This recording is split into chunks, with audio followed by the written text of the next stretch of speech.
I'll let you narrate. Okay, so Alita is loading the kiln with some pieces that need to be glaze fired.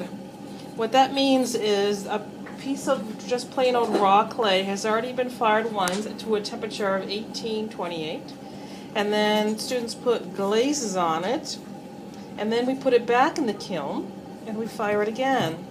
So you can see that these pieces, they look kind of dull and kind of plain, like the glaze looks kind of whitewashed.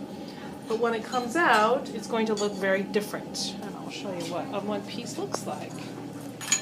This is a beautiful piece made by one of Mrs. Devaney's students. You can see the shiny glaze on it, how the bright colors came out. What a nice job they did painting the glaze on the piece. So Alita is about to use a, what is that called? Stilt. A stilt. It's a little piece of ceramic, has little prongs on it, and what we do is we put a piece of ceramic on it that has glaze on it. Let's see, hold still. So that it is propped up. What happens is the glaze will melt and turn into liquid glass when it is heated up to almost 2,000 degrees. And when it cools down, wherever the liquid glaze is, it will fuse that surface to wherever it is touching. So we don't want the piece to be fused to the shelf, so we prop it up. And here's another project, propped up on these little wire prongs that you can just snap off, so that the whole surface of that little snake-like creature can have a glossy glaze on it. And it's sort of a balancing act, trying to get the piece propped up just right so it doesn't fall over and that it can be fired and all be glossy and pretty.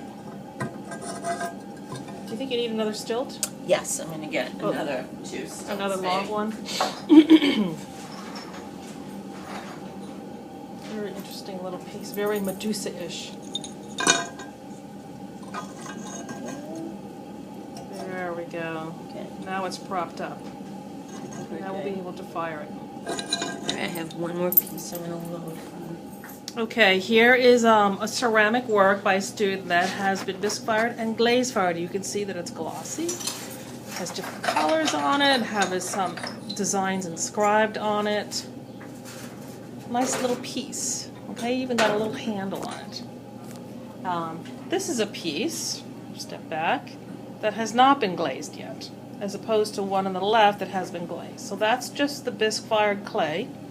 And this is the bisque fired clay with the glaze on it. And that would be the difference. This is another work that was made by one of my students, and it is a food sculpture.